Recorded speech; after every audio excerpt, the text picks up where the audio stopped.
basically really good storytelling. And when an actor reads this stuff, you don't say no to it. It's an opportunity of a lifetime.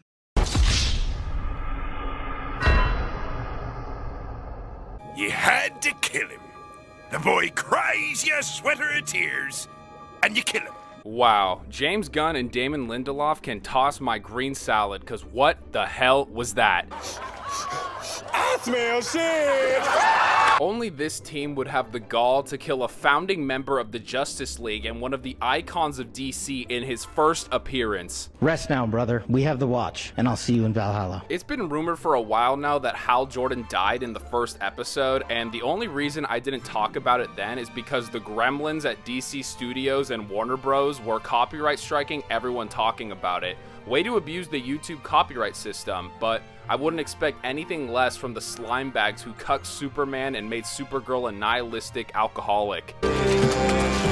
And now it's time to bastardize Green Lantern. Nothing about this show felt right to me from the opening scene. Hal Jordan isn't the cocky but fundamentally righteous hero from the comics. He's a washed up, conceited asshole whose ego constantly gets in the way of him actually being heroic. The show seems determined to portray him as a loser at every opportunity.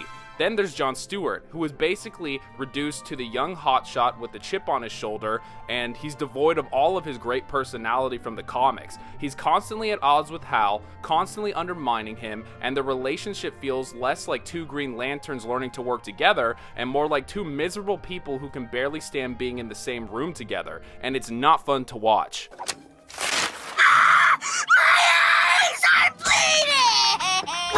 And instead of using these characters to explore the galaxy-faring cosmic mythology of Green Lantern, we're stuck in buttfuck Nowheresville for what feels like a crappy True Detective knockoff. What about the crazy planets, aliens, and intergalactic politics? Can we see some of that, please? Nah, I don't really feel like it. That's the fundamental problem with this show. It is clearly embarrassed to be a superhero show, and the showrunners feel like they're above it. I mean, they took the green out of the title for God's sake because Damon Lindelof explained the creators thought it was stupid. Cue the clip. It's called Lanterns because we all agreed that the green was stupid. So, right. So now it's just lanterns. Sheer fucking hubris. Everything fantastical about Green Lantern has been muted as much as possible in favor of interpersonal drama, social commentary, and wannabe prestige TV aesthetics. Instead of heroism, sacrifice, and high-octane comic book action, we get a miserable cast that spends the majority of the time arguing and a cynical deconstruction of legendary characters. That's worked out really well so far for the DCU, right? Wrong, sir.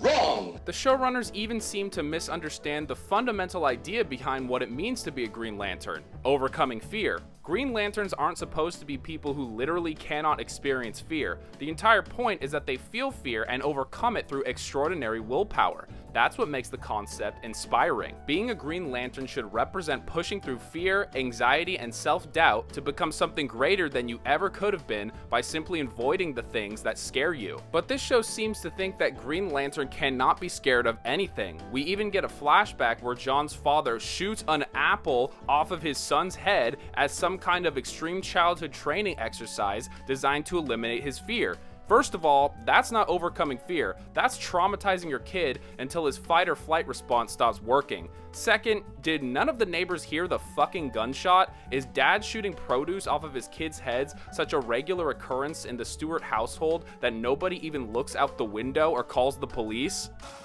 That's normal. And this desperate attempt to ground Green Lantern that I've been talking about infects everything else about the show. The Green Lantern ring is one of the coolest weapons in fiction. It can create virtually anything its wearer can imagine, limited only by their willpower and imagination. So naturally, what incredible constructs do we get to see in this show? A counterfeit $20 bill, a bottle opener, and a green energy shield.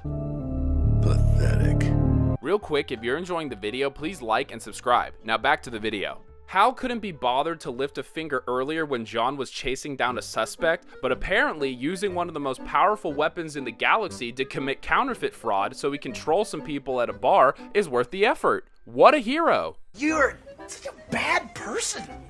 Like, all the way through to your core. And that's part of the larger problem with Hal Jordan specifically. This show goes out of its way at every opportunity to deconstruct him. There's nothing wrong with portraying Hal as flawed. Hal Jordan should be flawed. His arrogance, recklessness, stubbornness, and overconfidence are part of what makes him interesting. But those flaws are supposed to coexist with tremendous courage, selflessness, and an instinct to do the right thing when it actually matters. But in this show, Hal is jaded, a terrible mentor, selfish, a royal prick, and the majority of this episode is designed to beat the audience over the head with the fact that, look, he's such an asshole, isn't he? We get it. Hal Jordan sucks, but to be fair, this isn't Hal Jordan, the icon from the DC comics. This is some unlikable, washed-up loser who the writers love to ridicule at every turn, which contributes to the overall hateful tone of the episode. Outside of the handful of pathetic energy constructs, we see Hal fly once and briefly see him in costume at the beginning.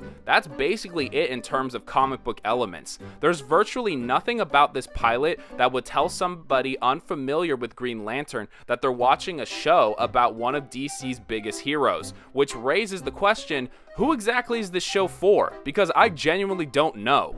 A good question for another time. It's definitely not for Green Lantern or DC comic fans. Where's everything Green Lantern fans would actually like to see? Where are the cosmic adventure elements? Where are the imaginative constructs? Where's the core? Where's the heroism? And if it's supposed to appeal to people who don't know the comics, what exactly is appealing about this? The episode itself isn't particularly exciting. Everybody is miserable, everybody's angry, everybody's unlikable, and instead of ending the episode desperate to see what happens next, I was wondering why they killed my boy Hal like the ending of Blade Runner 2049. It's a bold strategy, Cotton. Let's see if it pays off for him. It feels like a badly written True Detective or Breaking Bad imitation wearing Green Lantern skin. Edginess doesn't make up for bad writing. And then we get to the subtext and the politics, which are delivered with all the subtlety of a Green Lantern construct hitting you directly in the face. The obvious antagonists are gun-wielding country boys,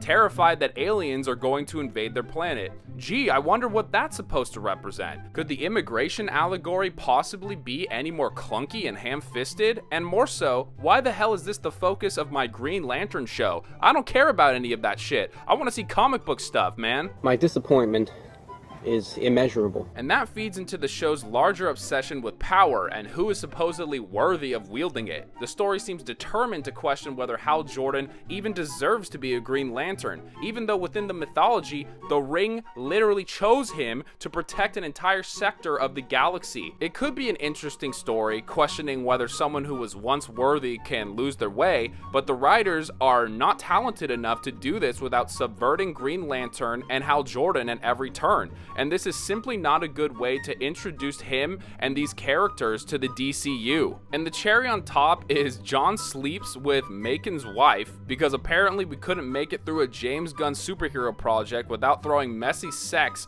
into the mix. To be fair, that actually is on brand for James Gunn, as he has a clear fetish for watching people get it on with other people's wives and his own. That's gotta hurt. In conclusion, none of these ideas are inherently bad. Hal should be arrogant. John should challenge him. You absolutely can make a gritty detective story set within the Green Lantern mythos, but at some point, it still has to be a Green Lantern show, and the characters have to be likable and heroic.